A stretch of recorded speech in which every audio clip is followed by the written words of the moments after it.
Welcome back to the Act2 podcast.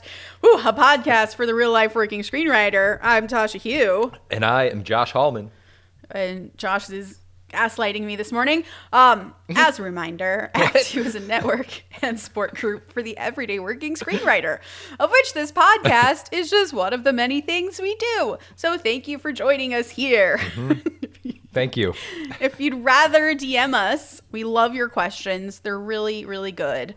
And I don't know, I think the emails are my favorite part of this because I feel like it creates a lot of community to hear what people are actively going through right now and the questions that they're asking. I agree. We actually have been getting a few good emails lately, and I dive into them because sometimes I'll just need anything else to do than write. And I'm like, you know what? It's a procrastination tool for you. If you get an email back from us and it's really long, it's because we're procrastinating. Oh, I've fired off some long ones. Right now, Tasha and I are not in the same location, but we're both dressed like we're in the Midwest sitting outdoors in like the middle of the winter. I'm covered in a blanket. I've got a jacket on. You have 2 jackets on. I do have 2 jackets. Before we dive into things, Tasha. Yeah. I have to recognize something. Okay. We recently celebrated your wedding ceremony. We did. And it was awesome. And I know you don't like to talk about these things. Yeah. But listener, it was awesome. Yeah? The pizza was the best pizza I've ever had. The cookies I had to throw away because I kept eating them. Oh, so good. The bartender was a magician and also made drinks, and they had like floating bubbles and shit that would somehow make floating bubbles. You would catch the bubbles with your drink, and they always tasted and smelled differently. And then did you see him levitate the cocktail mixer? You're goddamn right I did. Oh my gosh. And then it was a Harry Potter themed ceremony. There was axe throwing. Yeah. Which I did not do. What? No, I don't sign release forms, so I didn't do it. That's just a life policy? That's what I think. Dave signed one. He didn't even do it because he was waiting in line, and then he just came back. We had a drink together. Oh man, it's so fun. I'm so bummed for you. It's really great. I saw where it was, and I definitely would have thrown it over the mark. Like I would have hit one of the animals. Were you intimidated? Is that why you were embarrassed to miss? No, not at all. I would have done it. And then Tasha gets up. She's like challenges everybody. Like there was like an open challenge before everything started. She's like, "There's axe throwing, and I'm real competitive. So what?" And then it was like this is supposed to be this nice "thank you all for coming" moment. And I was like, "You guys better get your asses to axe throwing because you're all going down." and so then I saw a video. I saw you axe throwing. You were right on the mark. Yeah, it's very empowering. Yeah, you were like a foot away, but you were right on the mark. Excuse you? I'm kidding. It was awesome. No, it was great. So that's all. That's how I had to start this because Tasha doesn't like to talk about these things. So yeah, thanks. So I'm so glad you had fun. Okay, the last thing about it. Okay. I said something there at the wedding. I mean, like you said a lot of things. Yeah. Okay, and I didn't know it, but I came out to Back to the Future music. Yeah. And I'm still thinking about it.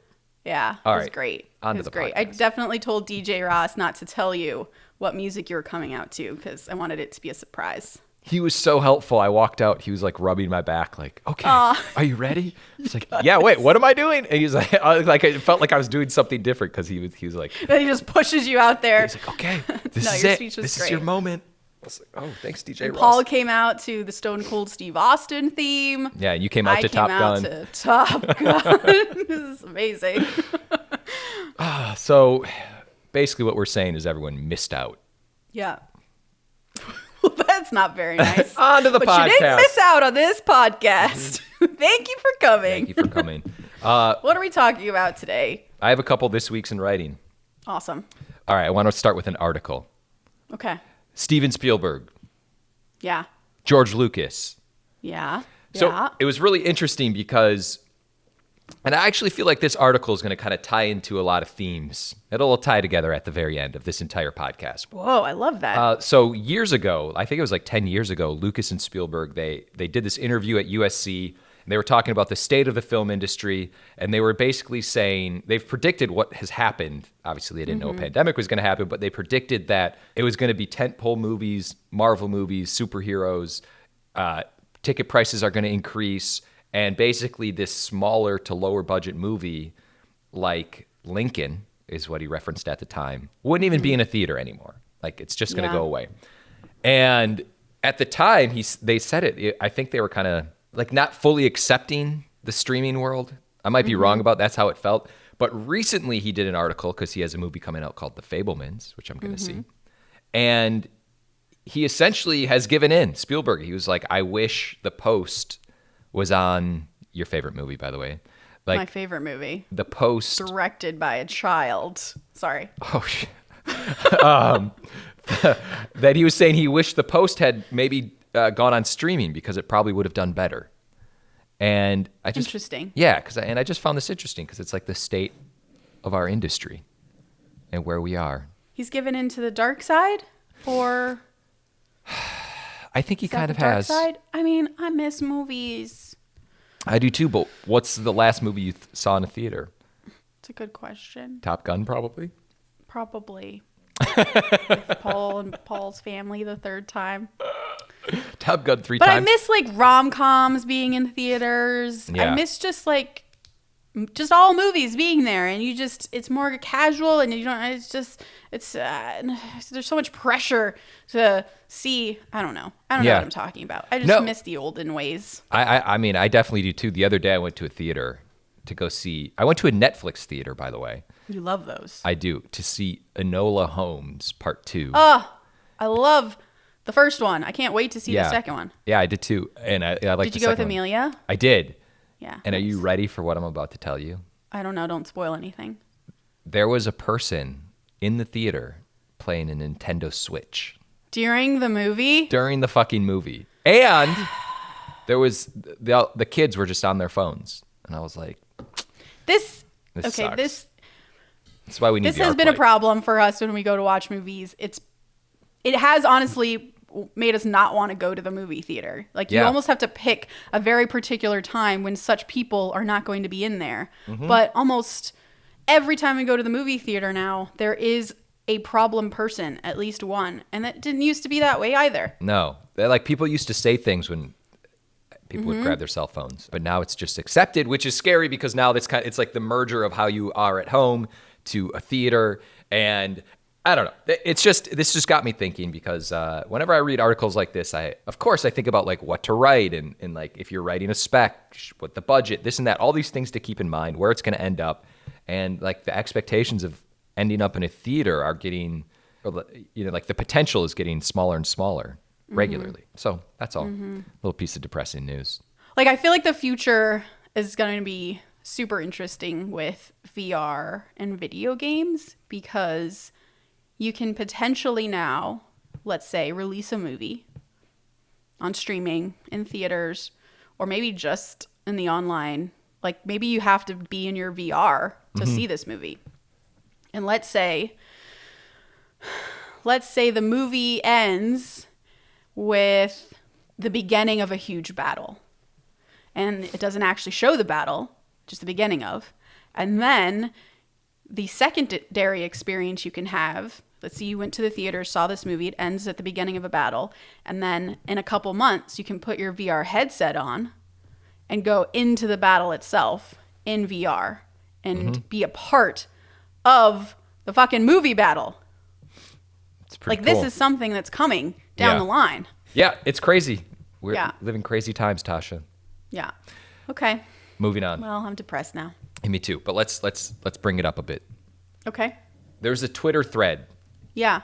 From Timothy Dowling. Yes. He wrote Role Models. And he put up a thread because it was the 14-year anniversary of this movie. As I was saying this, I'm going to try to get Timothy on the podcast. I think that's a great idea. God damn it. Anyway, so he wrote this thread, which was, I love reading this. And I was saying to you right before we got on, I was like, I think I have a thought about Twitter. And so many people are leaving Twitter. Let's put a pin in Timothy. But his thread is the reason why screenwriting Twitter is so awesome, I think, is because of this shit. Like, people write these experiences out, and it allows for everybody to read it, and I think that's great. It's like a 20-post thread about how role models came about, and we'll retweet it on our Twitter. But it's great. It's definitely worth a read. We'll kind of summarize it here, but definitely go in and read some of the details, because basically, do you want to summarize or shall I? You know you're the best at summarizing. Oof. I'll try to remember the highlights. So he originally wrote Role Models to be a drama that he called Big Brother. And when someone became interested in it, they were like, this is great, but maybe it should be a comedy, which we always make fun of these kinds of comments. But he was like, okay, well, let me try this idea because you're interested in the comedy version. So he wrote the comedy version, and he wrote it kind of based on, he had sort of heard about LARPing, sort of. Yeah. And he thought that was a funny idea. So he pitched that, and that kind of became the main thread of the movie. And they sold it to Universal, right? And Universal loved it, but Paul Rudd was attached to it. And they were like, we don't really know who Paul Rudd is. He's kind of a nobody. It's not worth all the money we'd have to spend to make this movie if Paul Rudd is starring in it. Which, imagine that world. Yeah. Where I don't like that world. So it was like back to the drawing board, right? And then, wait. They had, sorry, you should have done this. Yeah, all right. I'm gonna jump Take in. over. Okay. So they got Sean William Scott and Paul Rudd as the two main characters because they both were starting to pop up. Paul Rudd at that time, he was in Knocked Up. Sean William Scott was in American Pie. And so they both stayed attached the entire time when they went to Universal. But what Universal wanted to do is bring on bigger writers. So Universal ends up firing Timothy. They bring on bigger writers. And at the time, Luke Greenfield, I believe it's Luke Greenfield, right? The director? Yes, he was attached and he was doing it. But as these things go, the writers basically messed up the script. So they end up rehiring Timothy to do it. And he comes back in, gives it the heart because it was his baby. He writes it. And then David Wayne from Wet Hot American Summer ends up coming in. Luke Greenfield leaves. And they all end up making this movie that was supposed to open at like $10 million, but ended up opening at like $20 million and became this monster hit. It's just a really great story because I just think it kind of highlights what happens in the writing process. And he even said it took him like 2 years to write the first script, and then it went away, and his baby was getting raised by some wackos, and then he had to come back in and put the baby back on course. Yeah. It's so interesting because also at one of his comments was that like his agent had called him, I think, to be like, sorry man, like this movie's not going to do well, like prepare yourself for disappointment. Yeah. And it was this huge movie, so nobody knows anything. Nobody knows anything. Ever. But it happens like, it sucks where you have a director on and then director leaves and you think that director's the thing that's going to get the movie over the finish line, and it just highlights how crazy the freaking industry is. Yeah. Always people just come and go. Yeah, it's completely unexpected. You can't prepare for anything. All you can do is do your best. All you can do is do your best. So that's all. Are we jumping in? I guess I was also depressing, even though it's like a good story. It's just, no, it is. This business is so much work.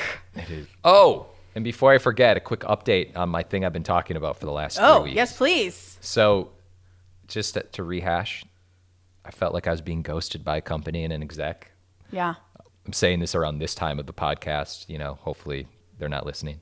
So I ended up getting my reps on it, and I was like, I talked to my manager. I was like, hey man, could you please track this person down and just figure out what's going on, like just with the project. I just wanted to know. And the long story short is that basically everyone in the company is in different locations for different movies. The president is off with doing like a real big one. My exec that I've been talking to is doing her own movie. So the communication's been a little slow, so they say. I feel like that's what they always say. It was basically that the director who's attached to the project was going to come in and pitch some revisions, but they put that off until January for when everyone comes back. Oh, okay.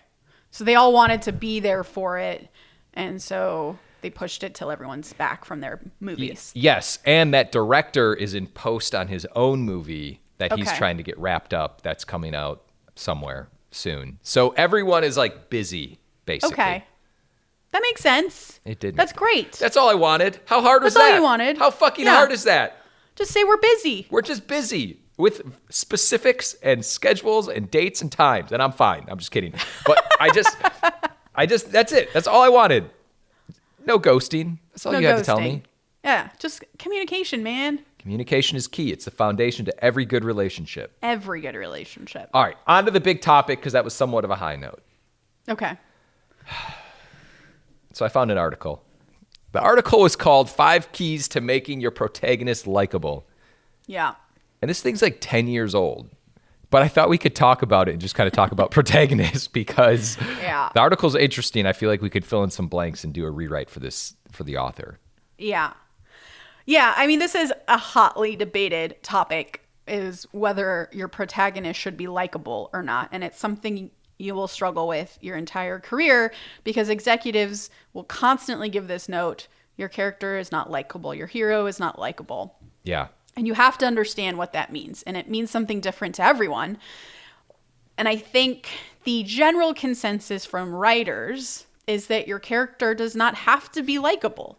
Yeah. That's not key to any movie or TV show, is that your protagonist is likable, meaning always does the right thing, is fun, funny, you love their lopsided, crooked smile, and they're just a hero. Like, that's not, we write anti-heroes all the time. They're not likable.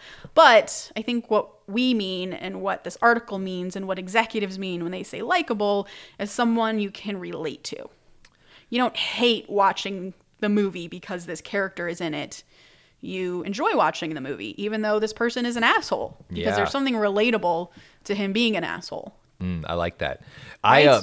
As you were saying that, I remember there was this one moment I had in a script where a father and a daughter, this was an early draft of Father-Daughter Day, the father was like eating at a restaurant, and the daughter was going to meet him for the first time, and they just couldn't stand each other, or like they just weren't on the same page. And she went up to the restaurant, and she looked in from outside, and she stared at her father, and the father was just kind of like sitting there eating by himself, looking around, waiting. And then like she kind of drifted away and didn't want to go in, but then came back.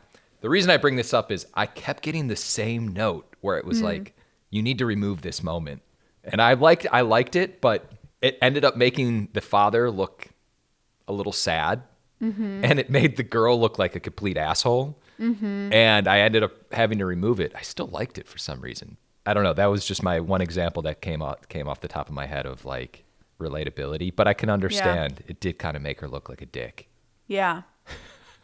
Yeah, there's a fine line, right? Like, if your character is a dick, then I want to still be on that ride with her. Yeah. And like understand why she's that way. I want to find her relatable. And I want to understand why when she looks at dad, she's so pissed off. And I think that's just a different scene, because then you're really leaning into, yeah, we should all not like dad because look at him. Yeah. He is so annoying.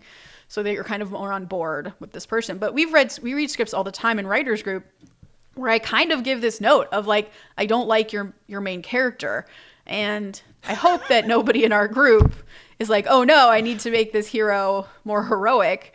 But it's more like, they're so much of an asshole, and I don't think you mean them to be that way. I think you mean them to have an attitude. Right. I think you mean them to be sarcastic, but I don't think you mean them for me to dislike them. And that's really key. Like, you can't dislike your hero. I think of like Batman, for instance, like the latest Batman with what's his deuce in it. Robert Pattinson? Yeah. Easy. Like, he's not an extremely likable Batman the way that Michael Keaton is likable. But I like him. I'm on this journey with him. I feel for him. This is interesting. Do you like him because you already know the Batman origin story? that you're definitely bringing baggage with you. Yeah. For sure. But Yeah. there's moments where he's just so sad. He's so You're like, sad. oh, you need a hug. And I get why you're doing this because you're so sad. Yeah.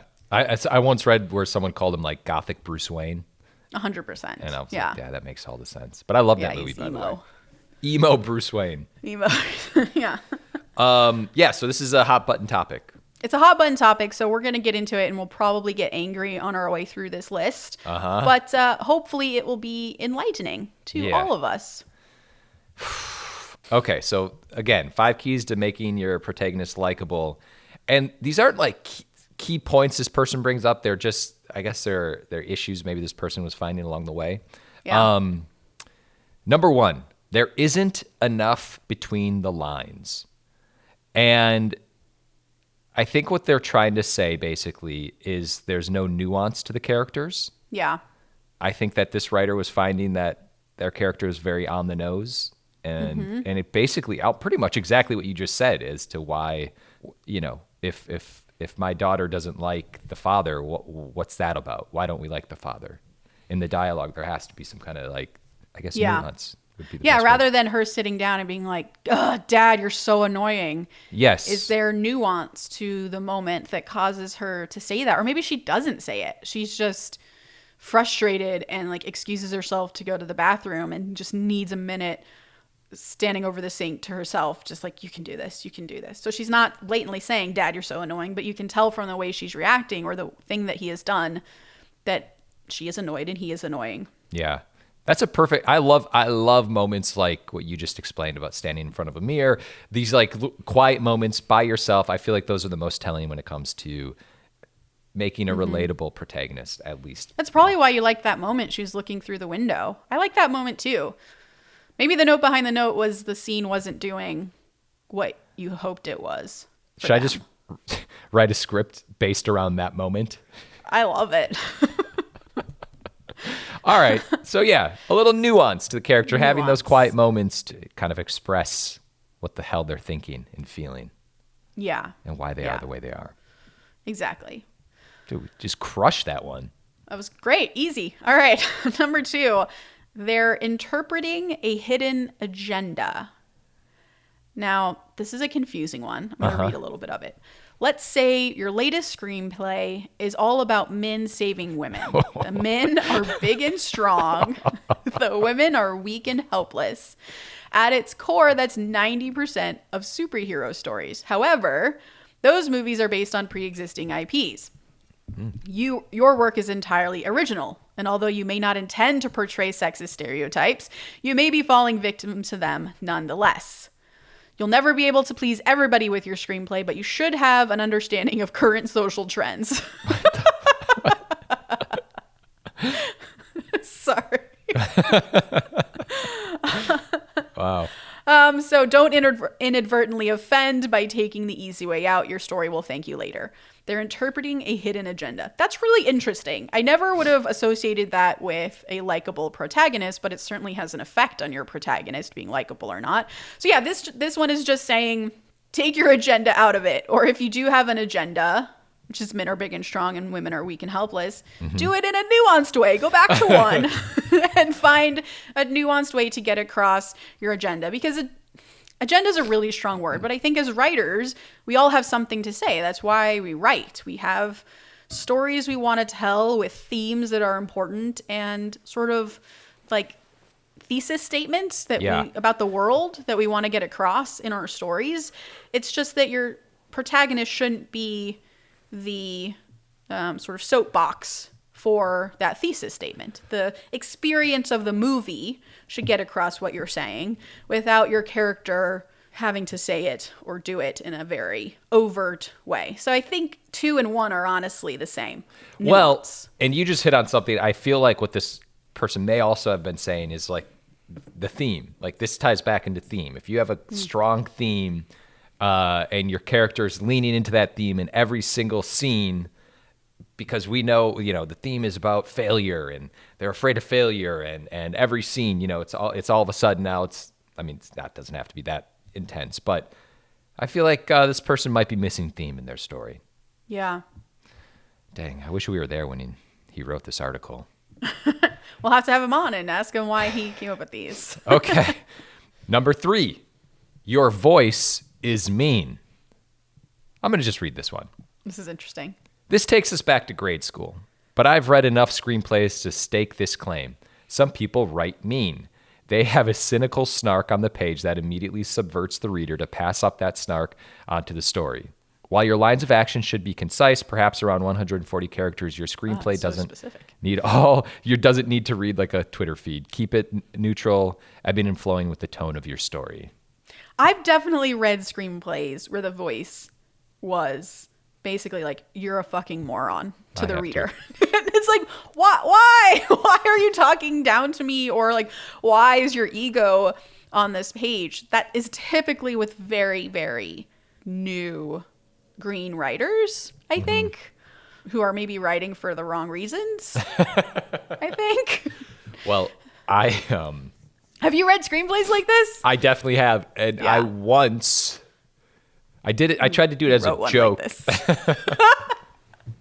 Like yes, go on. I tried to do it as a joke, but I once, it was in one of my rom-coms, and I was basically describing a ex-girlfriend of the main character, and I intentionally went on for like 5 sentences too long describing all of the flaws with this person. Oh no. Because I thought it would read as like a joke, like this, so-and-so, she's stuck up, she's this, and it was basically, the joke was supposed to be like I was taking out my own frustrations on an ex, and it didn't land. I tried it though. I feel like I read this. I think you have too. I think it's just like, what the fuck is this? But yes, I have definitely read scripts like this where the writer is a little bitter. Again, I don't know how this has to do with making your protagonist likable. I feel like this is just something this journalist has noticed and doesn't want you to do, which is fine. It's totally fair. Huh. But maybe, I feel like 3 is also a 2 then. It's like, don't let your main character, your protagonist, be a mouthpiece for you. Your character shouldn't be you. Oh. That's also something I read a lot, is you can tell that the protagonist is simply a mouthpiece for the writer. Mm-hmm. Actually, you sent me a clip from Reservoir Dogs recently about what the hell is his name? Tarantino. Yeah, no, but the actor. Oh, Steve Buscemi. Yeah, Steve Buscemi going on a rant about how he doesn't like to give tips. And you can tell that like Tarantino just feels this way because it's just so real in Steve Buscemi's mouth. And it's funny because you give that to a kind of side character and all the other characters hate him for it. But that's an example of what we're talking about. So if you did this in your character, go back and see that scene, the tip scene from Reservoir Dogs. If you do this, but it's your protagonist and they're just talking like this all the time and none of the characters around them are noticing that this person's an asshole, then you have a problem. Mm-hmm. Because at least in that scene, what kind of makes it work is that everyone else is like, dude, no, these waitresses work really hard and this is a great job for them, for single women. And they're really like pushing back against him. But Tarantino is still allowing his opinion to be heard. Yeah. I freaking love that scene. Not to go off on a bit of, but like I actually, because that's the opening scene of the movie. And I feel like that weirdly sets up the characters in such a great way. And it's these guys who are bad guys, essentially. But they're all like, tip the waitress, and it just sets them up as likable, some of them, and you get a personality check out of all of them just based off of this one thing. Yeah, so I guess it can work if you're Tarantino. Yeah. Just to like hammer this point again, like I've definitely come into where you write yourself into a little bit of a hole where your hero does seem like an asshole just because they make choices that you don't agree with. And that's okay. Your hero should and can make choices that you, the writer, and the audience don't agree with. But it's often very helpful to maintain sort of the likability of that hero. Mm-hmm.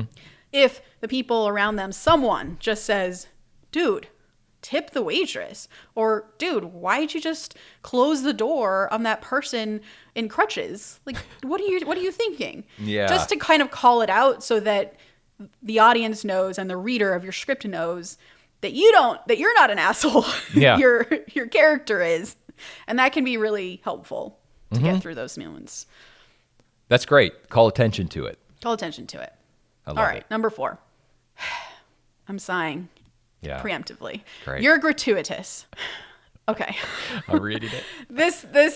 Okay. Remember, readers don't know you. They've never heard your inflections, nor do they understand your comedic rhythms. As such, you're tasked with doing the impossible. Make your tone crystal clear. Note that I didn't say crystal clean. Instead, work on your rhetoric so the patterns of your comedy, dirty or otherwise, are understood and accepted from page 1. Jarring insults outside of the tone you've established will derail the flow of the page. So this is actually an interesting one. I'm trying to wrap my mind around what the lesson really is here. So what he's saying is that if you're writing a rom-com and it's a sweet story, and all of a sudden your male protagonist has a really raunchy sex joke, now I don't like him, because that's not the world you've established. You've established that I think he's a romantic lead and I'm super into him and I can't wait for him to get together with this girl, and then you make him say something nasty like that. I don't like him anymore. So I guess it's keep in line with your tone is what he's saying, in order to keep your protagonist likable. I don't know. Yeah, this kind of ties into number 3, it seems like. It does. Yeah, there's some overlap for sure. Yeah, I can't really make sense of it. I think you just did the best job.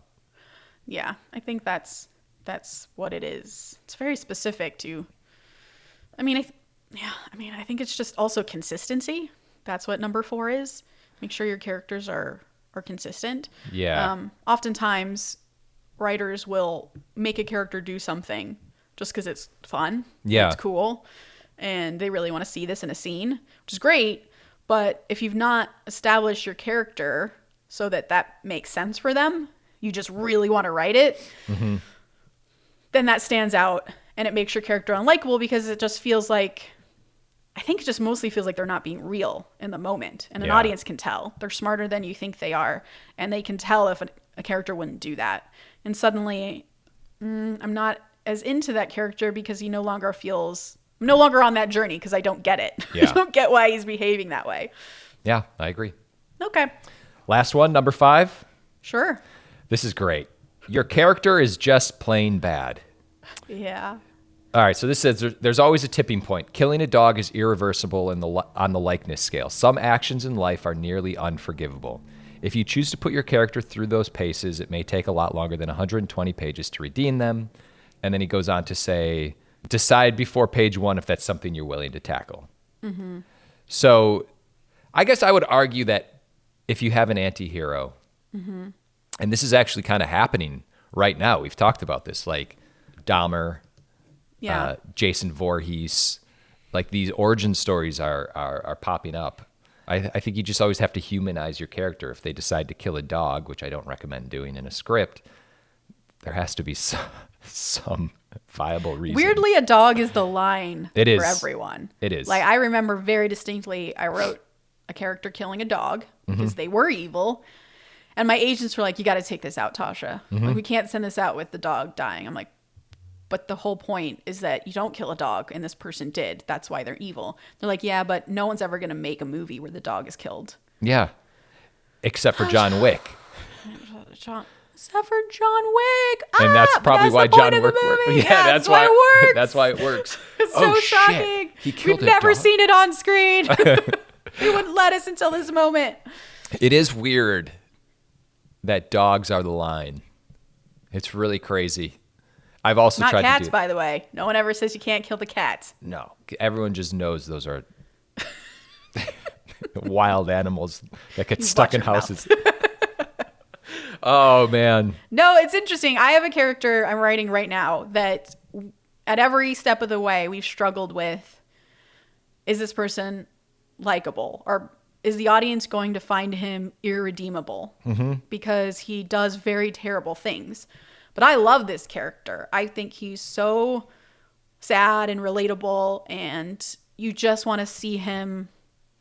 You just want to see his life turn out okay and for good things to happen to him. So if I feel this way about him, then I know the audience will too. But the trick is to make them feel how I feel. So if this person does really terrible things, I need to couch that with him doing really kind things. So maybe he's really cruel to the people at Starbucks, but when he comes home, he's really kind to his dog, and his mother, and his child, but he's really cruel to them. Or maybe we see that the reason he does cruel things is because he was manipulated or something horrible happened to him and it comes from trauma, and that's not his fault in some ways. He needs to get over it and redeem himself, but it's not that he's inherently evil. So these are things that we have to show and figure out how to show, because these are very nuanced things. Yeah. But you have to do that work around your character if they do terrible things. You shouldn't shy away from them doing terrible things, which I think is the problem with this idea of having a character who's likable, is you're like, oh, well, then I can't have them do terrible things. I think you can, and I think you can push the limits of what they do as long as you are countering that with helping the audience understand why they've done the terrible things. I agree. Relatability. It's everything. It's everything.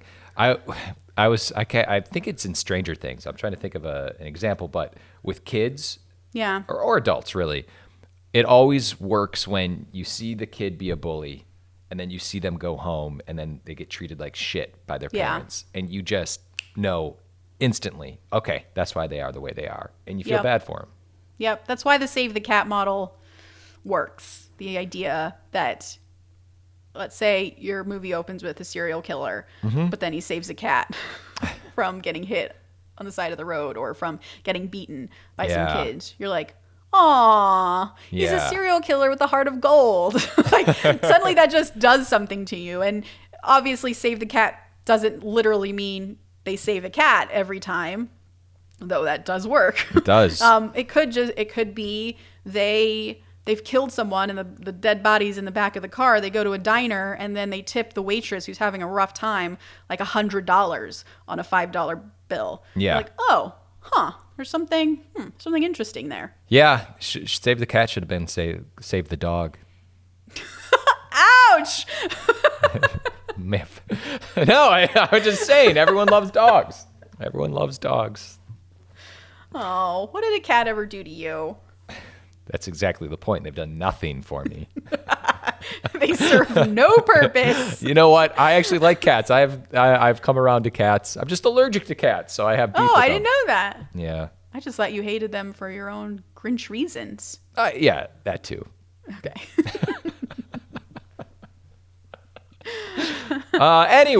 Anyway, we did it. We did it. I think that the key takeaway is just really hitting home the relatability. Yeah. And I hope this article, if the guy who wrote it is listening. Do you? I hope he's not, but if he is, it's a great article. I feel like we just updated. No, he hit on really great points. I just think it's a difficult topic. And if you guys are struggling with this note, maybe you've got it from someone or you're a little worried that your protagonist is not likable, shoot us an email and let us know, and we can maybe help talk it through on the podcast or in an email. No longer on Twitter, I guess, but Still on Twitter for the time being. All right. Quote of the day. Quote of the day. The work that I'm proudest of is the work that I'm most afraid of. Steven Spielberg. I love it. Please remember to rate and subscribe. Follow us at ActTwoWriters for more awesome writing stuff. You can follow me, Tasha, at Story Thursday on Instagram or at Tasha 3.0 on Twitter. I am Joshua Hallman on Twitter, Josh Hallman on Instagram. And as always, the Act Two podcast is a production of Act Two, a network and support group for the everyday working screenwriter. This episode was edited by Paul Lundquist, music by 4 and 4 Bag, which you can find on Spotify.